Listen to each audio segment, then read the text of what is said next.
Dr. Pitroda? Yes, sir. It's the same thing for everyone. Okay, just sharing. He's going to try. Sure.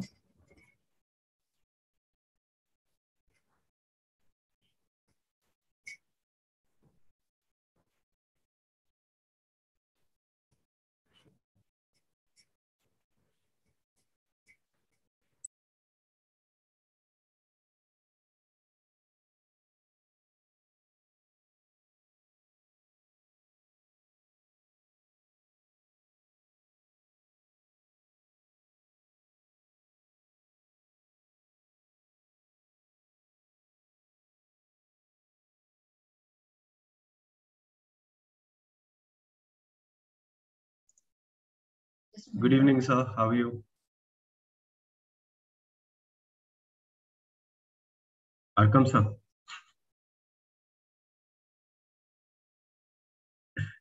You're on mute.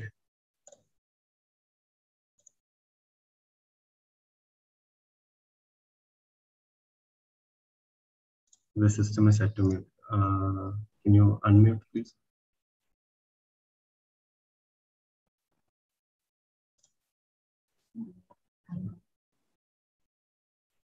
Good evening, everyone. I did not get the memo. I would have put the same background, right? So no worries. This will make not an issue. We can shoot it across to you right now, sir, on WhatsApp. Happy to do that. It does take a couple of seconds. Please give me a second. Sure, sir. We'll do that.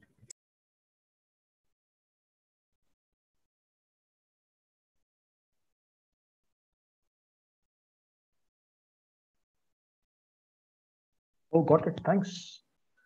I think technology revolution is already in play, right? Within a couple of seconds, I already got it.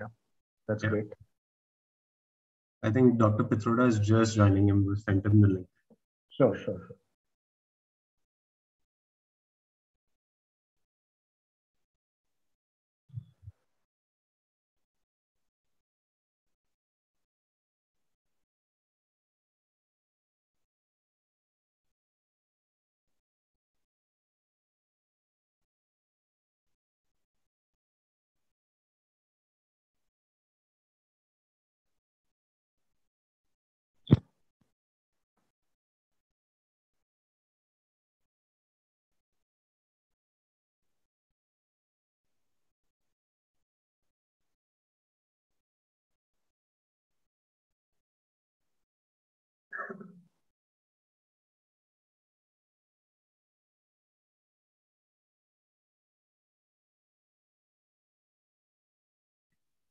Hello, everyone. Good evening, Dr. Pitroda. How are you? Good evening. Can you hear me? Yes, loud and clear. Thank you.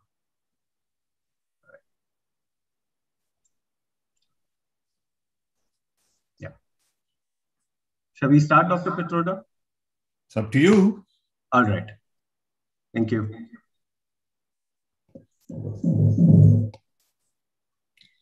A very good evening, one and all, and a very good morning to you, Dr. Pitroda. It is my pleasure to welcome you all to this leadership talk with Dr. Sam Pitroda. I'm sure most of my friends here have admired reading about Dr. Pitroda in their engineering days. And it is an absolute delight and honor that we have him today live with all of us. Thank you, sir, for accepting our invitation for this event. I would now like to welcome our Honorable Chairperson, Professor Arkam Mateen, who has been very instrumental in shaping both PGPBL as a course and all of us as future business leaders. Kudos to the professor who has made learning operations management a cakewalk. Thank you, Professor, for joining us today. And may I kindly request you to welcome our chief guest, Dr. Sam Pitroda. Over to you, sir. Thank you. Good evening, everyone. And special thank you to Dr. Pitroda for kindly accepting our request. And it's one of those moments for me, right? I mean, we have the audience which is slightly younger, but for those of me of my age dispensation, when I was young, general knowledge was one of those subjects I loved a lot. And believe you me when I tell you that one of the interesting questions which used to be asked was, who is the father of India's IT revolution? And I would always look for that option and mark the appropriate option. Thankfully, I always got the answer correct. So it's a real honor to be here with you, Dr. Pitroda, and thank you so much for very kindly accepting our request. I think everybody knows Dr. Pitroda, so my words won't do justice to him. But nevertheless, now that I have been requested, so allow me to do that. So Dr. Pitroda has been at the forefront of India's IT and technological revolution for the last several decades. He's one of those who have been instrumental in shaping the rise of India as a superpower, tech superpower. And if you look at the journey which he has made, right, it's truly astonishing, right, the kind of transformation that we have built to have. So starting from a Gujarati family in Odisha, moving all the way up to advising several prime ministers in different roles. That is truly, truly amazing. And right now, he's the founding chairperson of 5 non-profit organizations, which have their focus areas across dimensions, whether it's about knowledge, whether it's about health, whether it's about food. So he's actively involved in trying to contribute to all those debates, shaping policy, helping better our understanding. So his recent book, I'm sure many of you would have read by now, it's Redesign the World. And one of the interesting things about the book is he tries to look beyond binaries and he tries to look at the problem in a very, very holistic manner and looking at how do we redesign a world which has been shaped by so many new trends, whether it's COVID, whether it's hyperconnectivity. So the book tries to engage with all of these topics. And interestingly, the book also documents the kind of professional and personal sacrifices that Dr. Pitroda had to make in order to truly help all of us come to this place. So we are really, really thankful for him to be taking the time out. And sometimes when I sit back and reflect, right, I remember, when having a wide network of PCOs was a big achievement, to coming to Zoom, all of us sitting there in the middle of a pandemic. I think the world has definitely come a very, very, very, very long way. And a number of giants have helped move the world along. And it's my real pleasure to have one of those gentle giants to be amongst us, Dr. Pitroda. And I'm sure it will be an enlightening session, bit of a fanboy moment also for some of us, most definitely. So thanks from the bottom of my heart, Dr. Pitroda, for accepting our request and gracing the Institute and the BL program with your presence. We have just started the BL program. We have the second cohort. They are trying to engage with different industry leaders, trying to get a sense of how the world works at the policy as well as implementation levels. So I can't think of anyone better to help them guide better their understanding in this regard. So thank you so much once more, and we look forward to a really, really insightful session. Thank you. Thank you, Professor. Thank you so much for the welcome speech, Professor. On behalf of the whole IMK community, I would once again like to welcome our chief guest. Let's join our hands to welcome the father of India's computer and IT revolution, Dr. Sam Pitroda.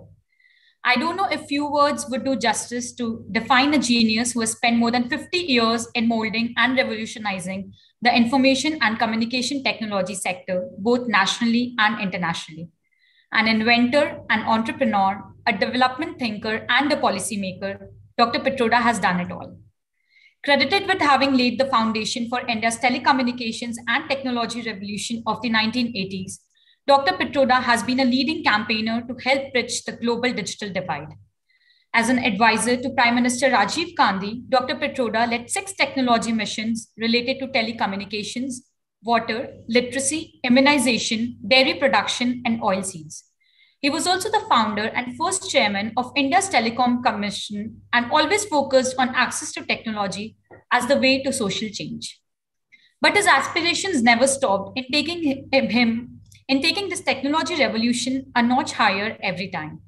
In the second phase of India's technology revolution in 2005, Dr. Pitroda headed India's National Knowledge Commission to provide a blueprint of reform for the knowledge-related institutions and infrastructure for the 21st century India. Recently, Dr. Pitroda, with the rank of a cabinet minister, served as an advisor to the Prime Minister of India on public information infrastructure and innovation. He served as the chairman of the Smart Grid Task Force, as well as the committees to reform public broadcasting, modernize railways, deliver e-governance, and other developmental activities. In addition, Dr. Pitroda is a serial entrepreneur, having started several companies in the United States. He holds around 20 honorary PhDs, close to 100 worldwide patents, and has published 5 books and numerous papers and lectured widely all over the world. Sir, it is truly inspirational to see your contribution to the telecom sector, and your entrepreneurial spirit is very motivating. I'm sure everyone is excited to listen from you. So ladies and gentlemen, let's welcome Dr. Sam Pitroda. Sir, the stage is all yours. Thank you, Ayushi. Dear Professor, my friend Siddharth, dear students, teachers, ladies and gentlemen, greetings from Chicago. It is indeed a special honor and privilege for me to be with so many bright management students. I'm delighted to have this opportunity, and I want to thank organizers for this opportunity. Just before we started, I called Siddharth and I said, what do you want me to talk about?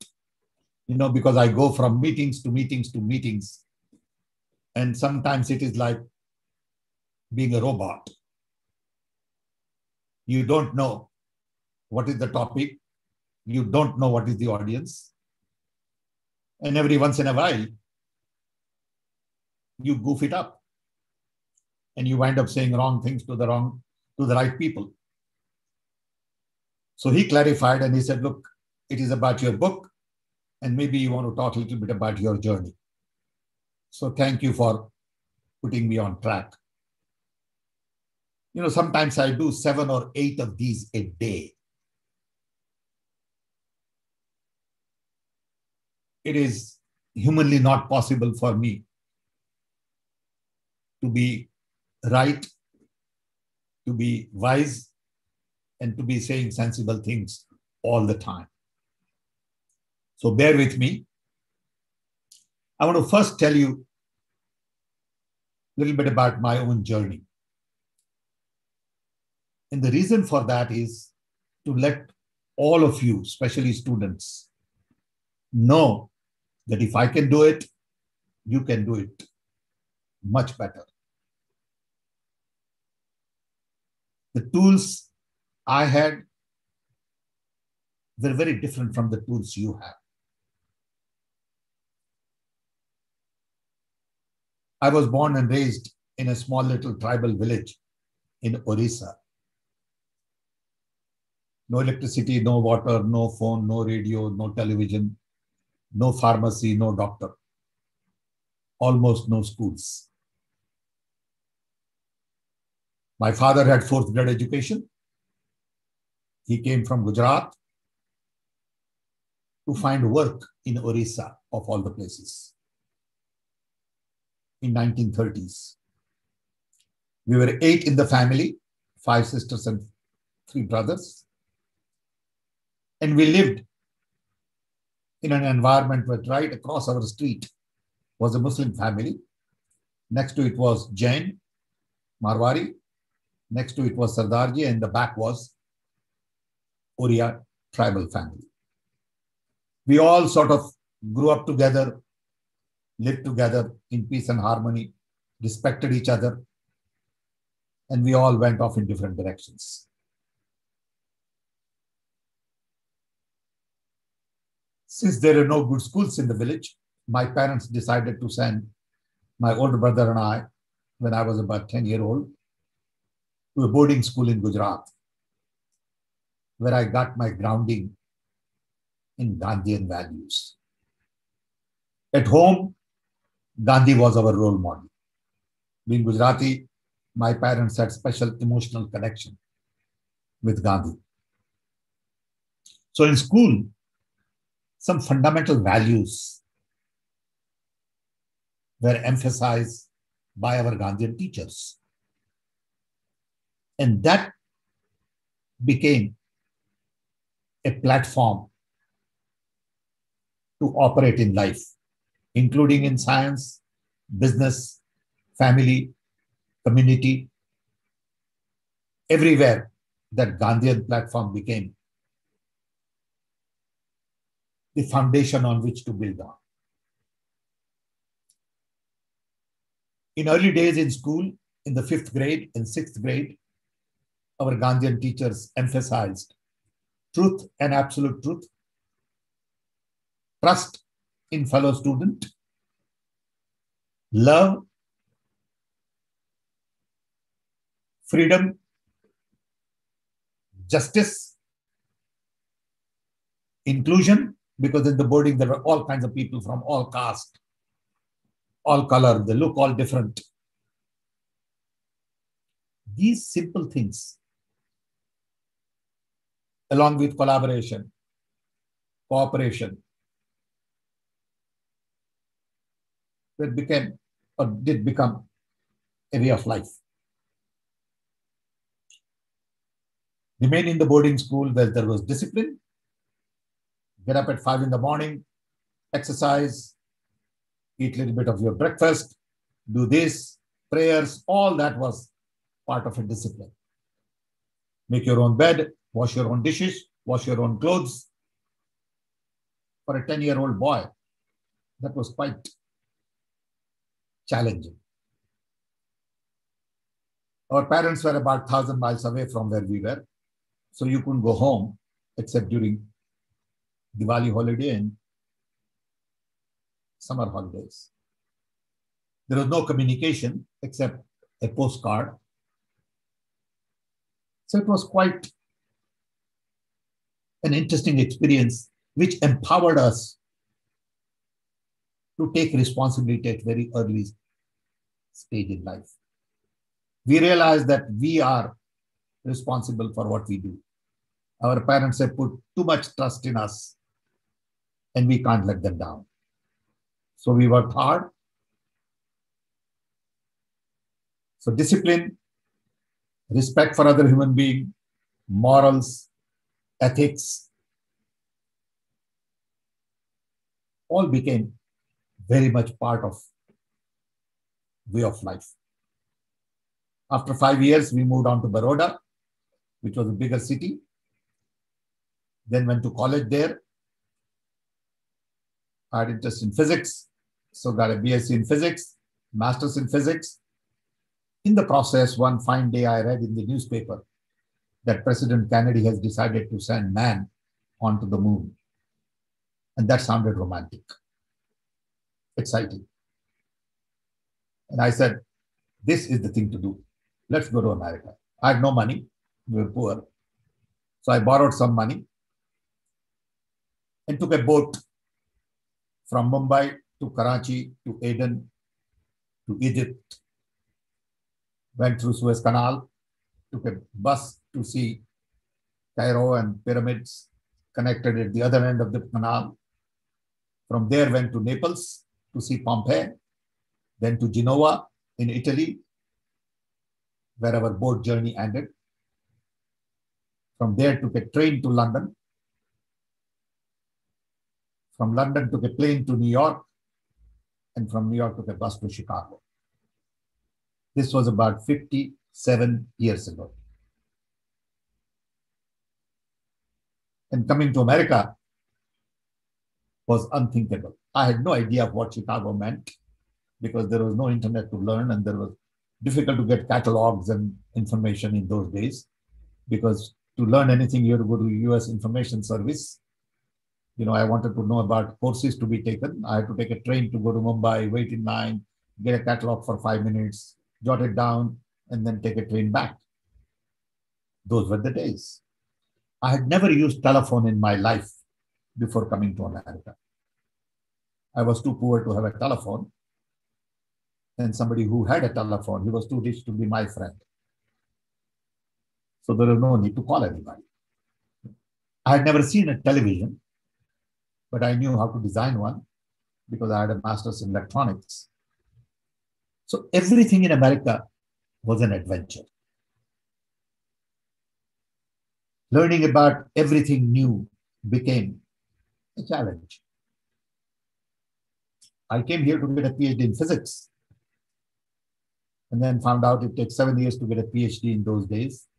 I had a girlfriend in India and I said, I'm not going to spend 5 to 7 years. I want to get married.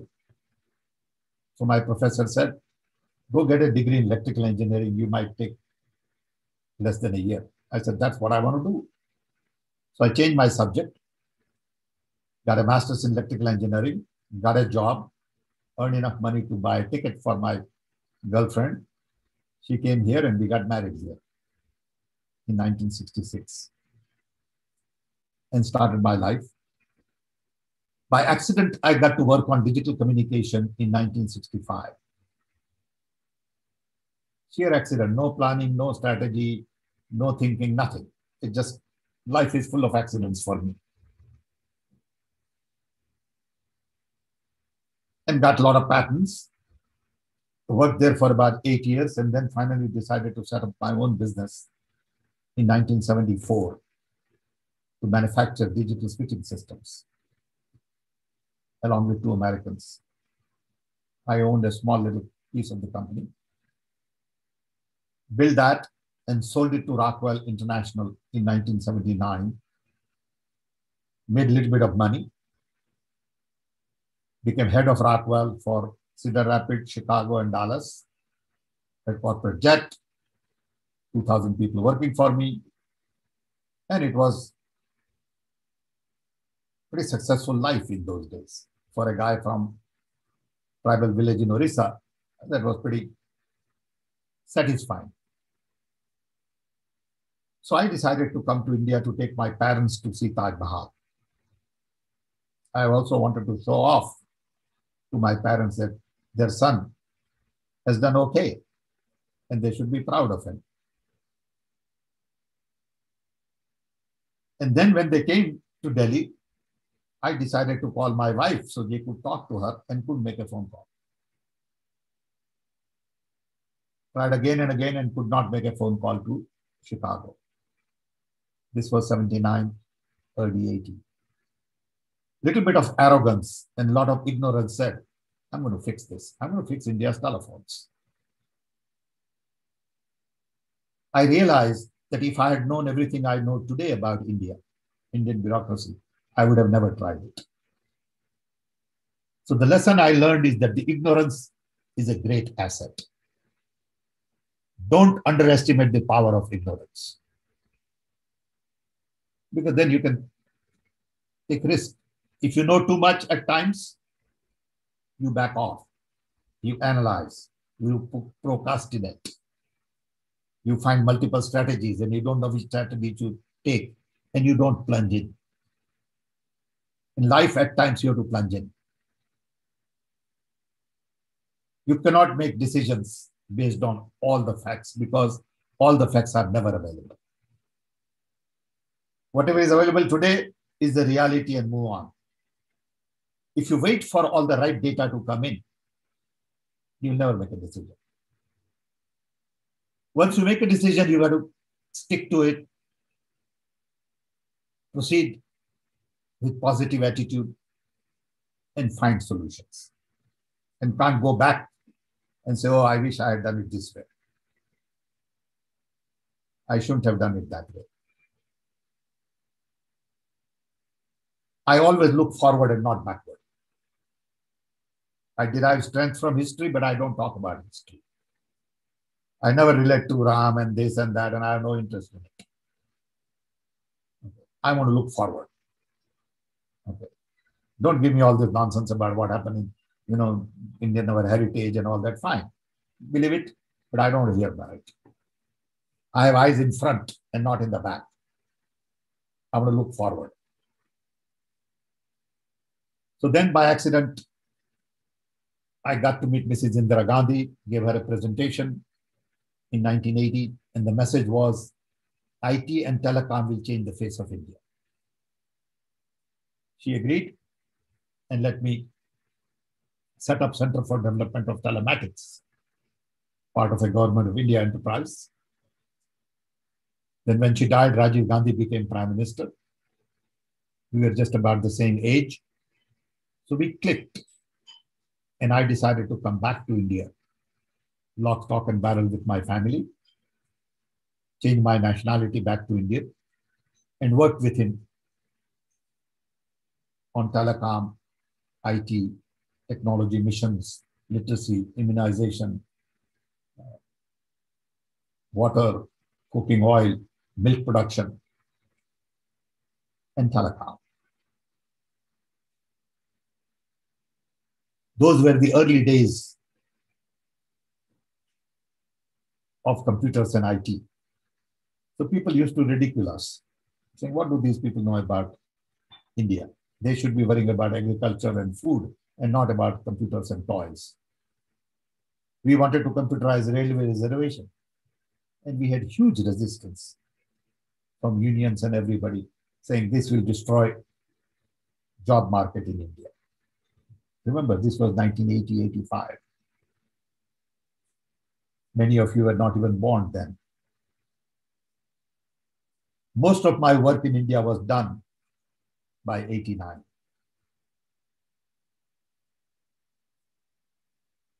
Those were the romantic days of my life, where we worked very hard.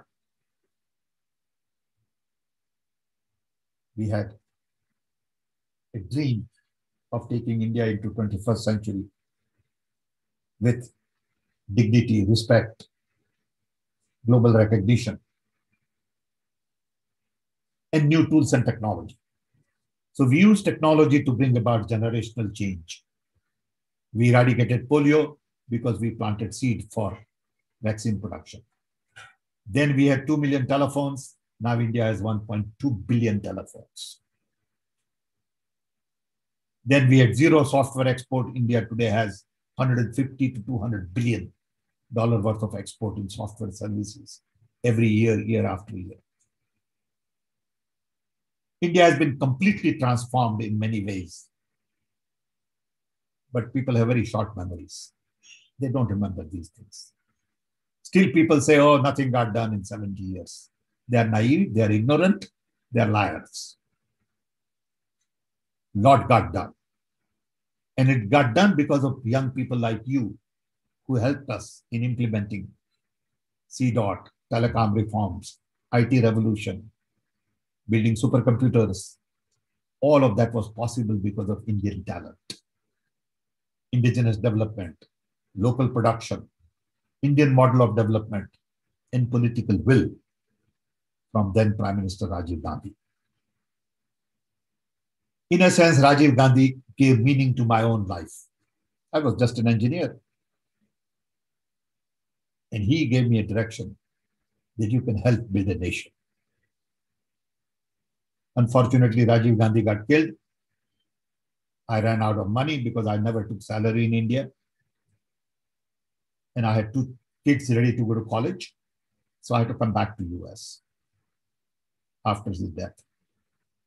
But I had given up my nationality, US nationality. So I had to come back as a tourist. I came as a tourist, but you could work as a tourist. So I had to start a business, build a business, but that didn't interest me anymore.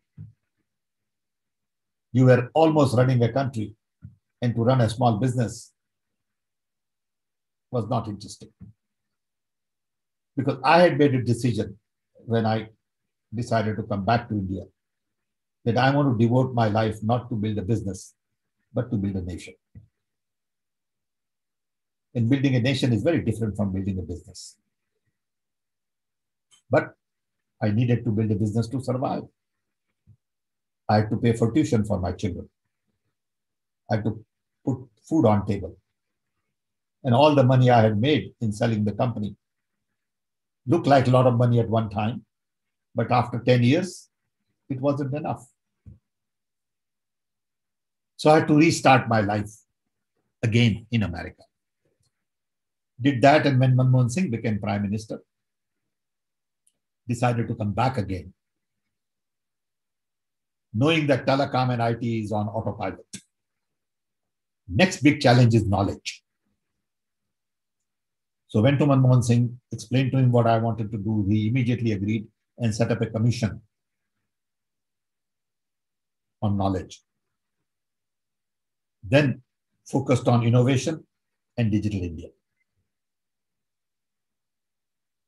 When BJP government came to power, I again came back to the US to live a private life. So my highs have been very high in life and my lows have been very low. In the process, I had 2 quadruple bypasses. I had cancer. And life has been challenging in many ways. But sticking to the Gandhian values has helped me a great deal in recovering from many of these issues. I'm 80 years old today, but I feel like a 30-year-old. Because I continue to work, learn, interact with young people like you. And there are many lessons that I have learned. So during Corona crisis, I was locked up in the house for 18 months. I did not leave my house for 18 months. Didn't go out, didn't drive anything. Somebody delivered all the groceries and my wife and I stayed here. We have 2 kids. I have a boy who went to MIT, got an MBA from Harvard.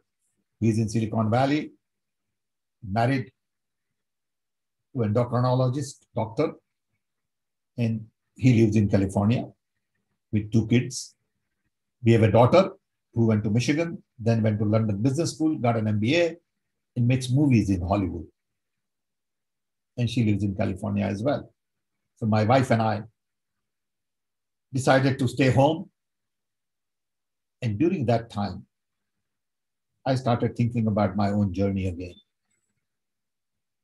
and realized that the world was last designed at the time I was born. That design gave birth to UN, World Bank, NATO, WTO, WHO, GDP, GNP, per capita income, balance of payment. And that design is being followed by everybody in the world without understanding that we are all operating based on that design. We just take it for granted that this is the world is. This is the way it ought to be. Everybody should work on improving GDP, GNP, per capita income. Everybody should worry about balance of payment. Everybody should follow this, follow that. And I realized that lots of things have happened in the last 80 years, and we have not created one new global institution in the last 80 years. How can something survive for 80 years? So in the last 80 years, the world got decolonized. China could rise like no one had ever thought of. Soviet Union fell apart. Technology became pervasive. Technology created inequality. 9/11 was a response to a unipolar world. And finally, COVID-19 put the entire world to halt. And COVID-19 said that we are all interconnected, interwoven, interrelated, irrespective of what we look like, what religion we follow, what language we speak, what country we live in. Urban, rural, educated, uneducated, young, old, black, white, everyone is affected by COVID. So message from COVID to me was that there are only 2 important things: planet and people. Planet is in pain because of environmental blunders. People are in pain because of inequality, because basic needs have not been met. When I superimpose on this hyperconnectivity, I see whole new possibilities. For the first time in the human history, we are all connected. Never happened before. The key question is, how do we use this connectivity to take human civilization to the next level? Do we use this connectivity to improve productivity and efficiency of things we do today? Or we use this connectivity to do things that we have never done in the past? Connectivity to me is all about democratization of information, knowledge, decentralization of implementation, and demonetization of services. Connectivity to me is also all about content, curation, context. So in a hyper-connected world, we need a new design. And that design cannot focus on existing sort of global conversation on geopolitical equations, markets, economy, employment, trade, balance of payment, foreign exchange. That is the conversation today. So I felt that the conversation ought to be to take the 5 basic principles that we had during first design, vis-a-vis democracy, human rights, capitalism, consumption, and military. These 5 pillars of the design in 1942 has gotten us where we are. It has created rule of law that everyone follows. It has improved longevity, decreased infant mortality, lifted millions out of poverty, and done a lot of good things. Maintained peace, but at the same time, poverty, hunger, violence, environmental blunders are major global challenges that we have not been able to solve. So the design I propose is to take democracy to inclusion, because all over the world, most of the societies are not inclusive. In India, how we treat our Harijans, minorities. In America, Black Lives Matter. Until we build inclusive societies, the tensions in the world will continue. What is happening in Afghanistan is all about exclusion. All our wars have to do with exclusion. Arab-Israel conflict is exclusion. Vietnam was exclusion. I worry about what is going on in India today in many ways, because we are dividing societies in the name of religion. Until we focus on inclusion, societies will continue to be in stress. Second, today we can produce anything. We live in an economy of surplus. So we must move away from just human rights to human needs. 3, we need new economy. Capitalism hasn't done well for a large number of people. It has created huge inequality with concentration of wealth in the hands of very few. So we need new economy which is bottom up, which is focused on small and medium scale industries to network, to scale. And we need to go beyond GDP and GNP to also look at gross environmental product, gross human development product. We need to change our mindset from consumption to conservation and sustainability. And hopefully, ultimately, we need to build a non-violent world. Today, we spend $2 trillion a year on defense. And all we need is 200 billion to eliminate hunger world over. At 1/10 of the cost, we can make this world much better. Look at the cost of fight in Afghanistan. Over $1 trillion has been spent for 35 million people. 20 years, and we have not been able to solve the problem because we did not focus on human development. Unless and until we realize that there are only 2 things in life that matter: planet and people. Planet doesn't need us, we need planet. And people need to be treated with dignity, respect, irrespective of what they believe in, what they look like, where they come from. So I think hyperconnectivity is a new tool to redesign the world. That's the book I wrote. We can have a conversation, not that I have all the answers, not that this is going to solve world's problem, but it is going to begin a new conversation. And that new conversation can only begin with students like you. So I want to thank you again for giving me this opportunity. We can open up for a broader conversation. My apology for taking a little longer than I had thought. I thought I'll take 30 minutes. I've taken 37. So my apology. Okay, let's now open up for a conversation. Professor, I turn it over to you or to Ayushi.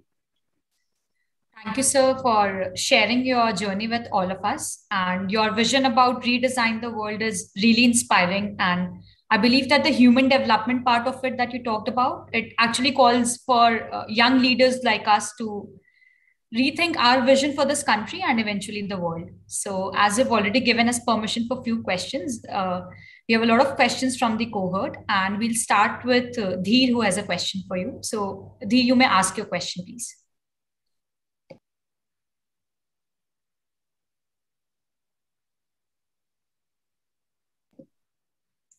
I can't hear you. Yeah, Yes. just yes. Yeah. Sir, thank you first of all to to agree to do this. Like Arkham sir told in the beginning, everybody here is fanboying right from the word go. So my question to you is actually I partly agree with you when you say that the world needs to have a third vision. First vision is the American vision, which we are following since the 1940 after the World War II. The second vision is the Chinese vision, which China wants us to follow. And you are saying that the third vision is people and planet, not an India vision, not anything else. What is the ideal roadmap for this, according to you? When can we achieve it? Maybe 10 years, 20 years? And what can we, as maybe future leaders, business leaders, or just leaders, can help in this journey of the third vision, which is planet plus people?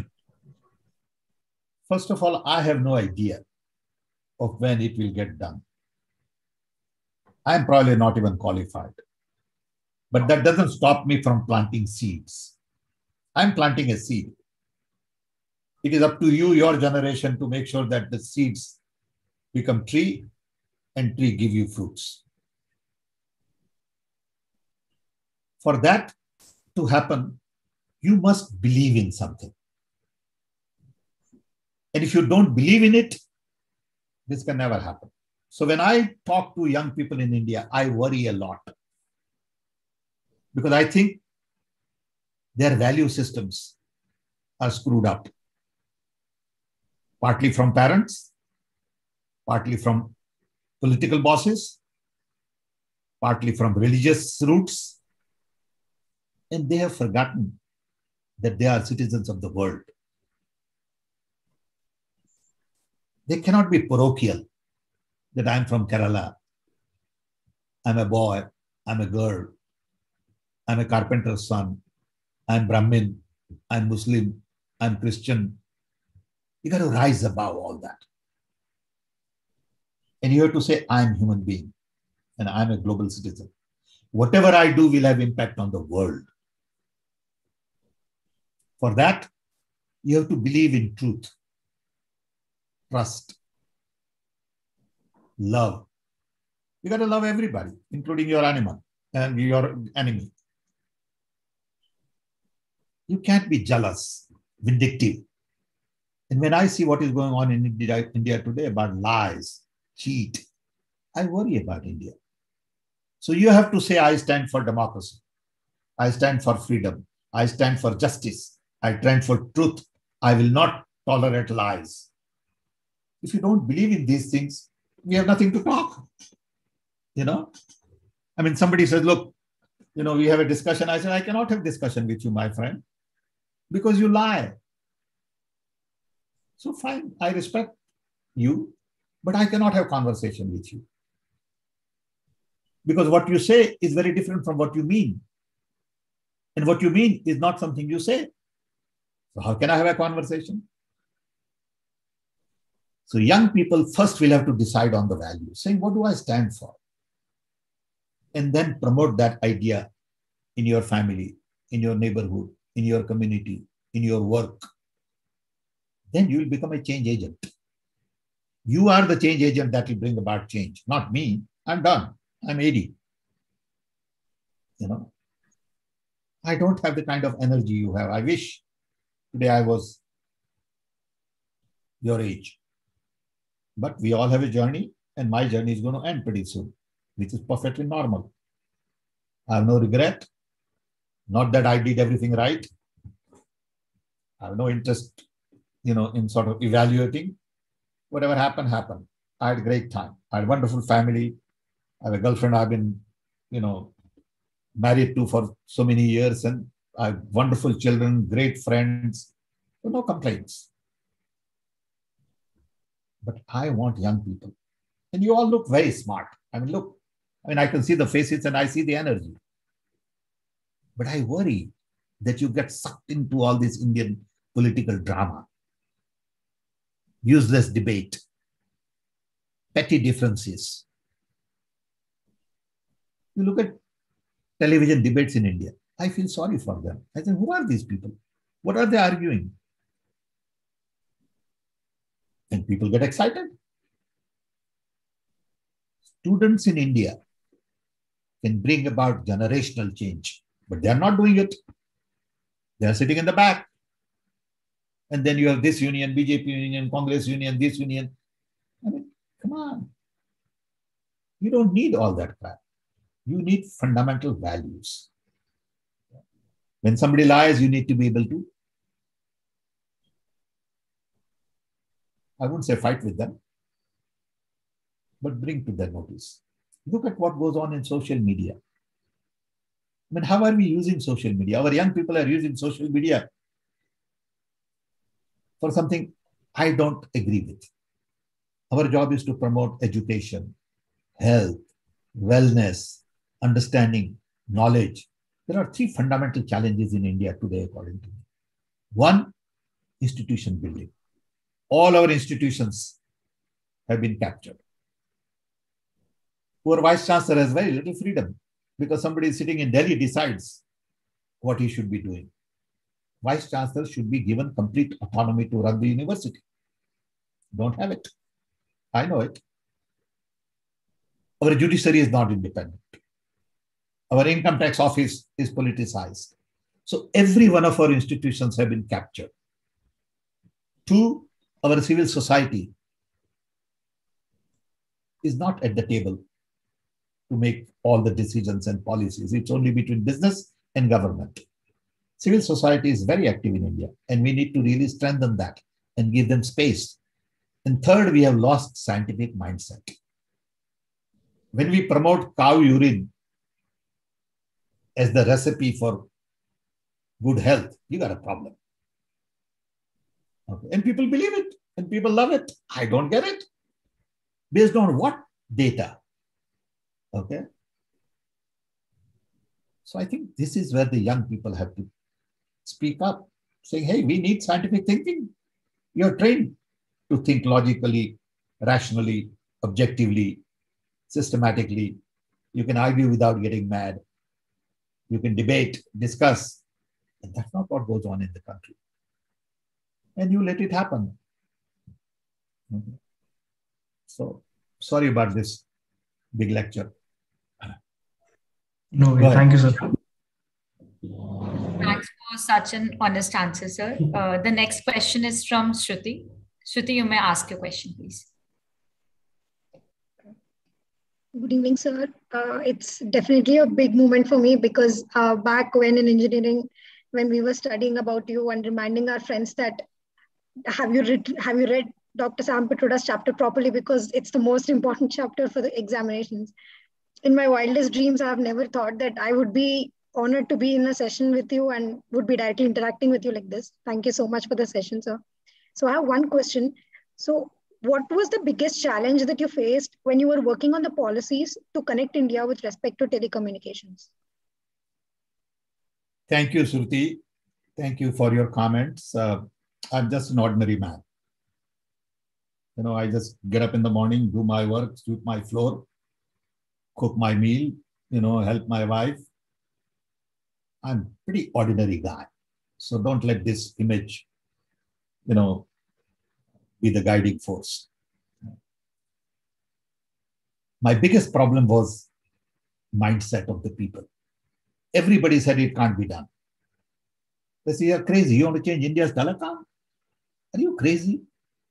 Some people will say, oh, work on agriculture and water. Why are you working on telecom? Telecom is for the urban elite. And my answer to them was, I don't know anything about agriculture. I know something about telephone. Let me fix that. You find somebody else for water. Okay. You can't expect me to solve all the problems. I can solve only one little thing which I know. And that also I can try. So the biggest problem was mindset. Everybody advising you when you do something. If you're trying to go north, they'll say, don't go north, go south. And if you go south, say, no, that's not a right place, go east. Basically what they told me, don't do anything. Okay. And no one believed that things can be done, except the young people. Young people gave me all their best part of their life. Average age was 23. They believed in me and the idea we had. They backed me up. Without their support, I would not have been able to do what I did. So I believe in young talent only when they are sort of shielded properly, only when they are trained properly, only when they have proper leadership. Okay, because they also need support. As soon as they go to work, they get corrupt because they know boss is corrupt. Growing up in India, you know your dad doesn't pay tax. Your uncle cheats. Your teacher doesn't teach. Your doctor gives you wrong injections. You know all that stuff, nah? Your politician doesn't mean what he says. Okay? So you think that's the only way to succeed. And you get sucked into that system. And how do you fight that system? You know? So my basic problem was people didn't believe it can be done. But my advantage was, one, I had political will from then Prime Minister Rajiv Gandhi. So I could do anything. He said, look, Sam cannot do anything wrong. He backed me up 100%. If I went and said something to press, no problem. If I had this, that, no problem at all. Then, whatever I said, my young team delivered. So I had young people to back me up at the bottom. I had someone to back me up at the top. And I had domain expertise to be able to do what I wanted to do. I was clear. I had no personal agenda. I did not want to make money. I took no salary. I took no benefits, no health insurance from government, nothing. I said, then only I can do what I want to do. So there were a lot of roadblocks, but you can still do it. You have to dream. And my job was much easier. Look at the job of all our freedom fighters. Their job was much more difficult. You know? And we have to do what we have to do.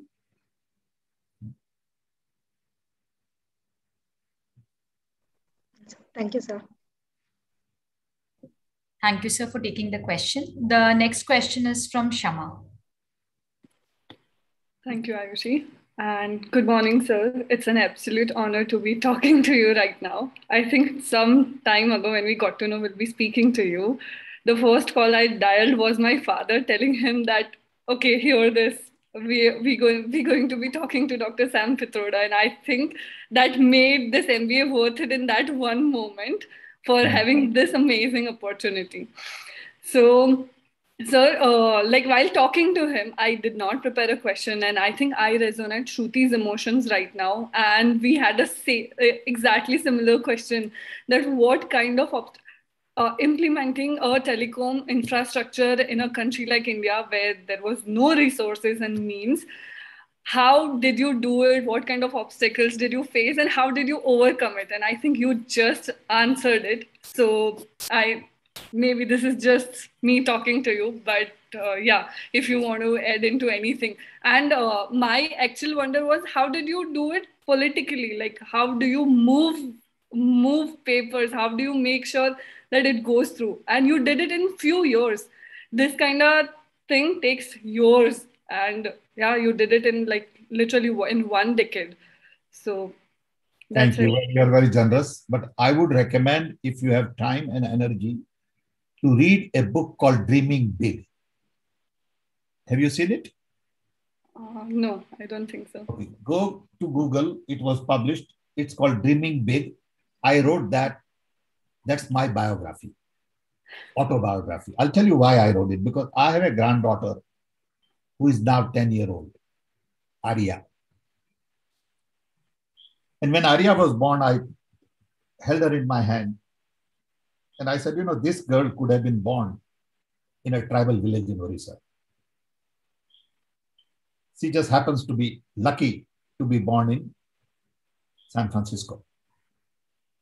But someday, when she grows up, she's going to ask, who was this old man who came to America 100 years ago, 75 years ago? And whatever her parents tell her is going to be very different, because her parents were born in America. They have no idea of India. They've been to India as a tourist. They don't know what happened in Orissa, how poor we were, how 8 of us lived in a small little home. And I said, I want my granddaughter to hear that story from me. And before I get too old, or before I get paralyzed, before I have another heart attack, I better write it for her. So I took a year and wrote that book, Dreaming Big, where I talk about my feelings. Just to give you an example, when I took a boat, my family had come to send me off in Mumbai, including my girlfriend. And as boat moved, I could see the gateway of India slowly and slowly becoming smaller, smaller. Then I see this land called India. And all of a sudden, everything disappeared. And I tell you, I had the shock of my life. I said, oh my God, I left everything.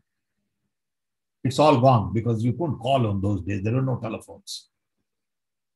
So I said, look, why did I do this? My girlfriend, my sisters, my parents, my life, my food, my culture, my mother, everything is over. And I'm 22-years old. And I had tears in my eyes. How do I explain to my grandchildren that moment?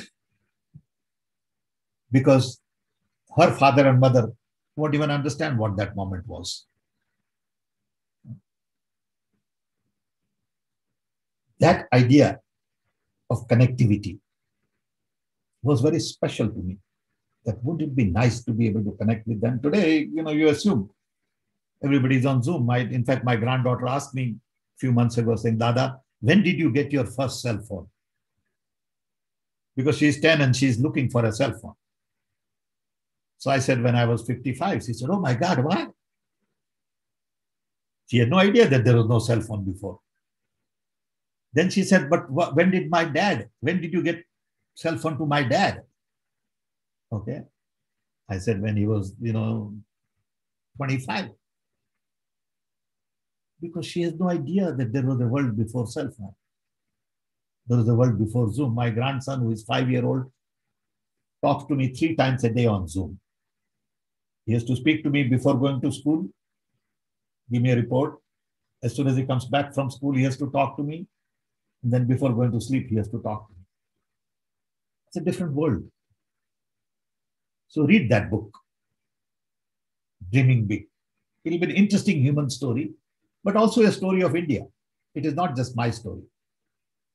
It is a story of India where we lived without electricity, without running water, without cell phone, without anything. And we were happy. It's hard to imagine today. Okay. So I would request you to read it. It'll be interesting for you. Okay? For sure. For sure. Thank you so much. Thank you. Dr. Pitroda, we're aware of your time till 8:30 for another 4-5 minutes. Would you happen to have another 15-20 minutes if possible? Absolutely. Absolutely. No problem. There's so many questions coming in. No problem. I'll be delighted. Because I don't find this kind of young people to talk to. Okay. Thank you. Thank you so much. Yashwant, your question, please. Thank you so much, sir. I'm literally pinching myself to making sure that this is actually real and I'm not dreaming. I am indeed speaking to Dr. Sam Pitroda. Wow. Anyway, so my question goes like this. Especially when you're trying to implement such rapid changes, and such disruptive technologies into a industry or a sector which is not aware of what this means, or you face a lot of hesitation and you face a lot of backlash, or let's say people not coordinating. So how did you manage that part, sir, when you were so the reason I ask that is we may face similar situations in our careers going forward. I think courage is very important in life. A lot of people don't have courage. Courage to stand up at the right time. Courage to back truth. Courage to trust people. Courage is not very common. Everybody wants to hide somewhere. Everybody wants somebody else to take the risk, and they want to reap the rewards. Management schools teach you more about how to extract value and not create value. Understand this very carefully. It is not about extracting value. It is about creating value. You need guts to stand up and say, hey, I will not tolerate this. This is not acceptable. I don't buy this. And you got to have your feet grounded in fundamentals. Okay. That I will not do anything wrong. If I have to pay price, I will pay the price. Because in the long run, you are going to win. In the short run, you may lose. Everybody wants shortcut. You must recognize that all of you live to be 120 to 150 years. Take it from me. So don't plan your life based on 60 years and retire at 60. When I was growing up, average lifespan was 51. So growing up, you are said that, maybe you study for 20, you get married, and then you enjoy your grandchildren, and then you die at 60. That was the idea growing up. Then you realize even at 80, you could be working 12 hours a day, enjoying life, having a good time. Especially knowing the fact that I had 2 quadruple bypasses, I had cancer. So technology will make sure that they won't let you die. So when you get into trouble, another 30, 40 years, every body part would be replaced. You'll be on a production line, they'll fix you up like a car. So when you have 120-year lifespan, how do you plan your life? You need multiple careers. You need multidimensional approach. Today, everyone is taught in vertical silos. When I was growing up, I assumed that you can only be electrical engineer. Then you realize you can be electrical engineer, you can be barber, you can be gardener, you can be painter, you can be politician, you could be an entrepreneur. So you got to expand your horizon. And learning is a lifelong process. Learning never stops. Every day I spend 2-3 hours reading. And I'm fascinated with the kind of new things I'm learning. There is so much to learn, and there is so little I know. Whether it is oceanography, nanotechnology, genetics, biotech, COVID, or something else. To learn, you need to motivate yourself. To learn, you have to have time. If you don't spend time, you never learn. If you're not motivated, nobody can teach you anything. So many times my wife would say, why don't you watch? Because she's watching TV and I'm not doing anything. I'm just doing my thing. I just sit with her because so then she knows that it's, he's here. So every once in a while, she'll go out and come back and say, what happened? I have no idea what happened on TV because I'm looking, but I'm not watching because my mind is somewhere else.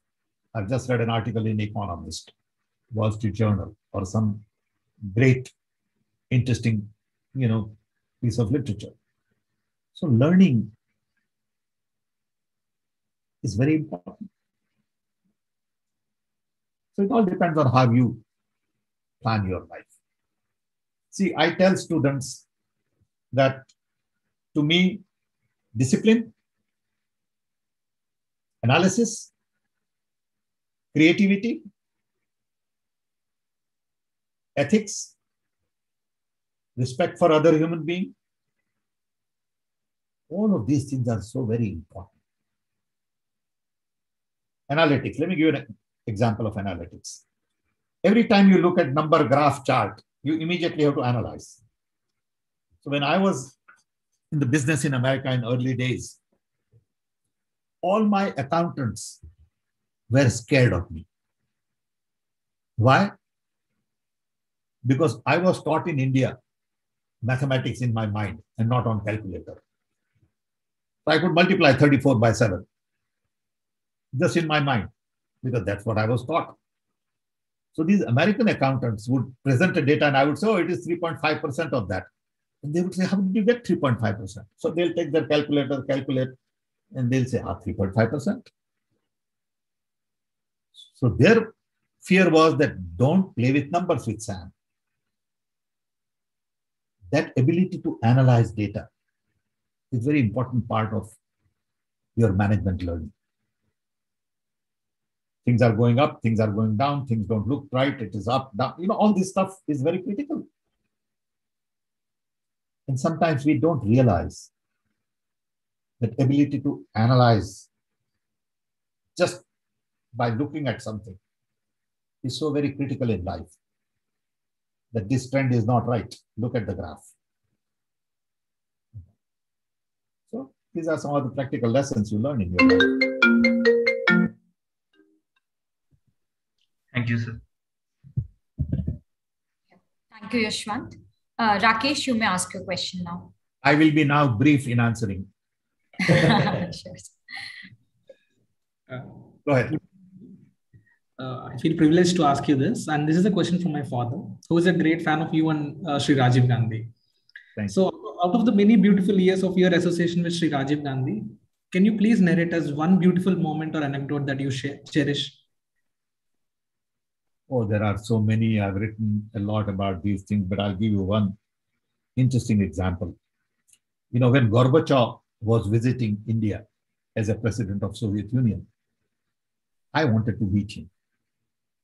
Okay. So I told Rajiv that, look, Rajiv, I got to meet him because I believe he's doing a lot of these things because of information technology. Because if you can see TV on east side of Berlin, you know exactly what is going on west side of Berlin, and Berlin Wall has no meaning. It had meaning when you couldn't see what's happening on the other side. So I want to poke him. He said, no problem. So he put in a request to his bureaucracy, Ministry of Foreign Affairs and External Affairs and Secretary and all that. And day before, after Gorbachev came to Delhi, he called me and he said, Sam, I'm sorry, you can't meet him because our bureaucracy and their bureaucracy do not agree that President of Soviet Union will meet only Prime Minister and President. Can't meet some crazy little, long-haired, bearded, guy called Sam Pitroda. It don't make sense. Though I was minister in his government, minister level. So he said, I'm very sorry. I said, let's think about an answer. So I told him, I said, why don't you he's coming to your house for dinner. So why don't you tell him after the dinner, you want to have coffee with somebody? He said, good idea. I said, then we bypass bureaucracy completely. So he agreed. So he said, okay, you get ready at 10 o'clock at night, come home, and we'll have coffee with you. So I told Jairam Ramesh. Jairam Ramesh used to be my chief of staff for 7 years. So I said, Jairam, get ready, get some slide presentations, Kodak 35mm slides. Told another friend of mine, Dr. Ashok Ganguly, who was chairman of Hindustan Liver. And we showed up at 10 o'clock at Rajiv's house. And Gorbachev finishes his dinner, and Rajiv said, okay, I want you to meet some friends, Sam Petroda. So Gorbachev comes in, and Rajiv and Gorbachev are in the conference room. There are 3-4 of us, and we spent an hour and a half with him. Okay. So he was one of those who could bend rules a little bit. And I had so many interactions, just hundreds and hundreds. I found him to be a very good human being. We clicked. He was young, energetic, good looking, full of energy, new ideas, ready to support, and we created a sort of bond full of trust. If anybody went to him and said, oh, Sam didn't do this right, he wouldn't be listen. Okay. Then once I wanted him to meet with a group of intellectuals like Rajni Kothari and others. And he wanted to do it, but his bureaucracy won't let him do it. So finally, he agreed and he said, okay, he'll spend half an hour. So I had about 15 intellectuals from all walks of life in 86. And normally I would sit next to him. I was not very hierarchical guy. When Prime Minister came, everybody would stand up. I wouldn't stand up. It didn't bother him. He was okay. Everybody else was bothered, but he didn't care. Okay. And there was a garbage can next to him. So he would put his foot on garbage can. I would put my foot. He would shake it for a while. Then he'll turn it over to me. So I'll shake it for a while. And we had this little thing going on the side. Okay. And he spent 2.5 hours instead of half an hour with intellectuals. He enjoyed it. And he said, Sam, we should do more often these things. Then there was once a meeting of about 300 top people in India on celebrating 40th year of Indian independence. I was sitting right in the back at the end. And he's chairing the meeting. And he's constantly sending me little slips with notes. So security guy would take his note, deliver it to me. Everybody's looking at this, but we have this communication going on between two of us while meeting is going on. So it was great. Unfortunately, I never took a photograph with him. I didn't realize that. My wife did, but I never. It didn't occur to me. I normally don't take pictures with anybody. Okay, Gorbachev came, I don't take pictures with anybody. But now I wish I had taken. I have his photograph there. You can see right there. You see? Yes. That's the picture of Rajiv the day he died. So he was a great, great human being. He really changed my life. So I'm very thankful to him. Thank you. Thank you so much. Thank you so much for these memories. Thank you, Rakesh, for asking your question. So, Dr. Petroda, respecting your time, we'll just take one last question by Saurabh and followed by a small vote of thanks by Siddharth. So, Saurabh, you may ask your question, please. Sure. Good morning to you, sir. Thank you so much for addressing us. And you managed to concentrate so many important life lessons in such a short amount of time. You talked about trust, you talked about building institutions. So, and you obviously talked about leading India's last IT revolution. So my question to you is, what do you think is the next technological revolution in India? How do you see the current space in India with so many startups and new companies in the technology space? And where do you see technologies like cryptocurrencies and blockchain solving some of the problems that you talked about, like institutional trust and so on? So what are your thoughts on what's next for India's technology space? I believe, again, I may not be qualified to answer your question, to be very frank, okay? Because I'm basically into IT. There is so much going on in biotech, nanotech, material, energy, health, which is going to transform everything. There is more revolution coming in the area of health than in IT. But IT has become pervasive. So I see hyperconnectivity will be at the core of future, all kinds of development. So hyperconnectivity will change the way we work. the way we interact, the way we socialize, the way we govern, the way we educate, the way we provide health services, the way we grow our food, process our food, store our food. Food chain will change because of hyperconnectivity. So I see hyperconnectivity as the core on which other inventions related to biotech, nanotech, material, energy will ride. Big data analytics will give us more intelligence. Machine learning will give us new tools. Blockchain is just a general ledger. So, I mean, I'm not too excited about, it's a general ledger. I think it's blown out of proportion, but that's okay. So I believe because of hyperconnectivity, everything we do today is basically obsolete, completely obsolete. The way we teach is obsolete. Why does it take $200,000 to get an MBA in America? What you learn today is equally important. What did you pay for learning today? Nothing. So I think the old models don't work. Who said it should take 4 years to get a degree? Why does it take 4 years? And why guys sitting in Delhi decide what course you should take? Come on, give me a break. He has no idea of what you want to learn. You are the customer. You should decide. Some old guy in Delhi decides what you should learn. It's a funny thing. I would reject it. Who the hell are you? I want to learn how to make wine. I want to learn how to paint like Picasso. And I want to be an engineer. And I want to be a manager. Okay?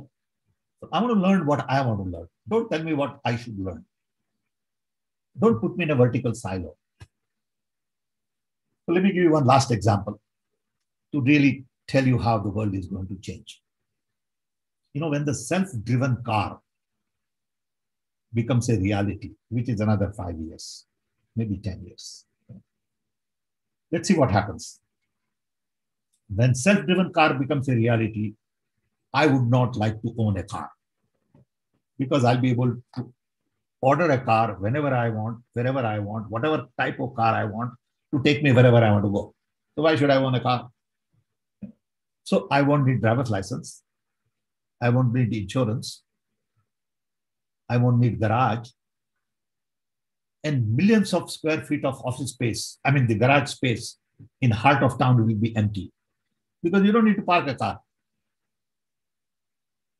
I won't need traffic light.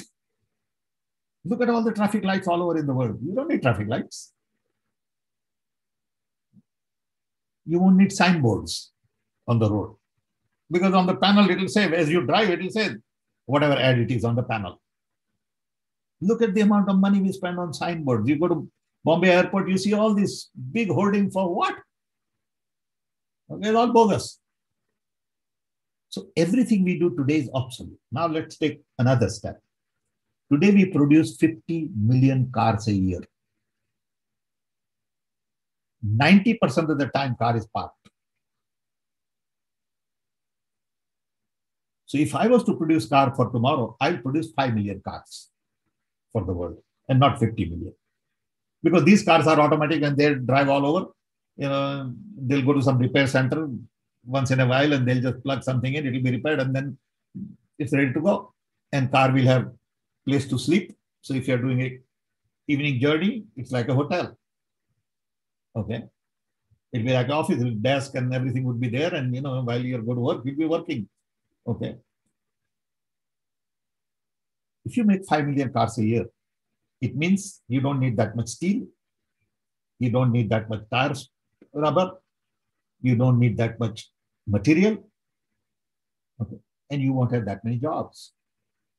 So the idea of work is going to change. You will not have 9-to-5 job that you are looking for after your MBA.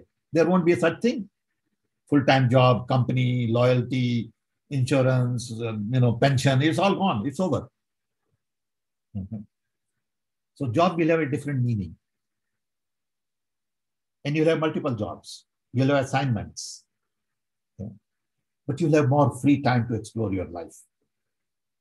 Everything is going to be cheaper. It is going to be demonetized. transport is going to demonetize, energy would be free. Like today, communication is free.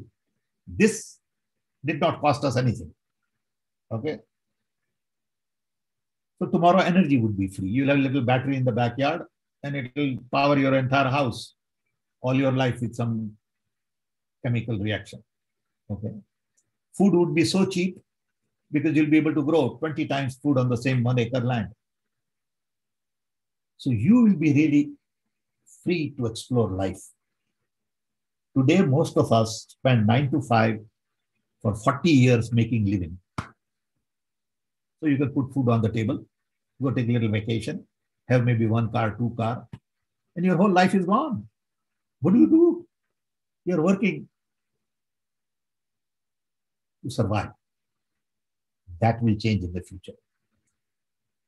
You will explore life differently.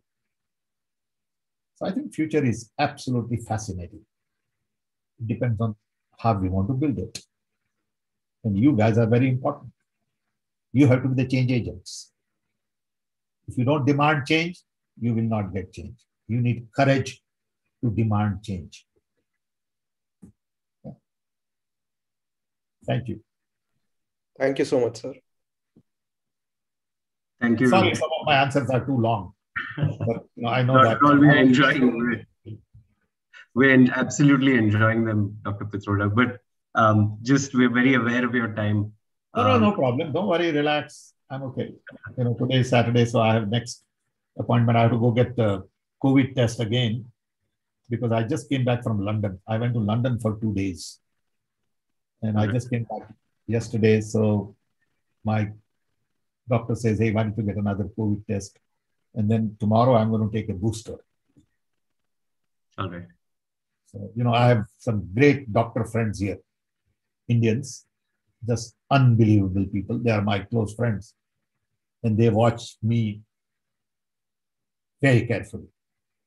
They come home every week to make sure I'm okay. And they're just great people, great friends. So I'm lucky to have some wonderful friends.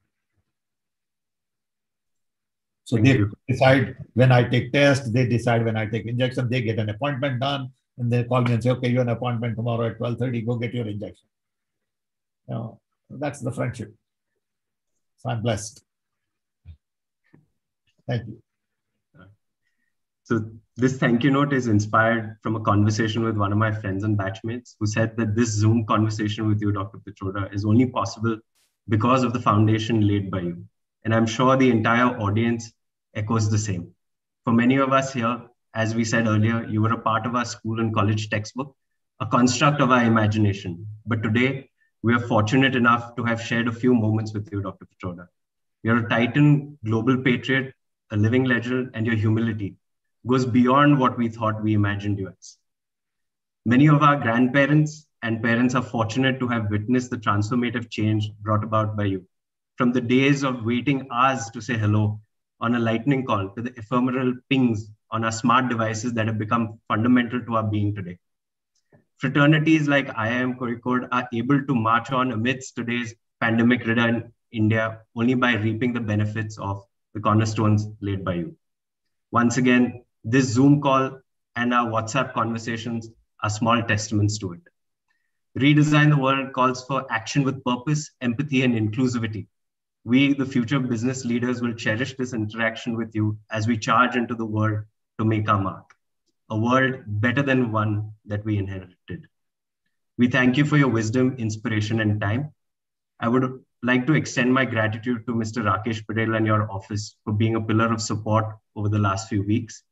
I would also like to thank our Honorable Program Chair, Professor Arqam Mateen, for presiding over this session, and whose zeal, enthusiasm, and humor is a source of energy to all of us. This event also would not have been possible without the firm support of Mr. Suresh Kumar, Head of Corporate Relations, IIMK, and his team.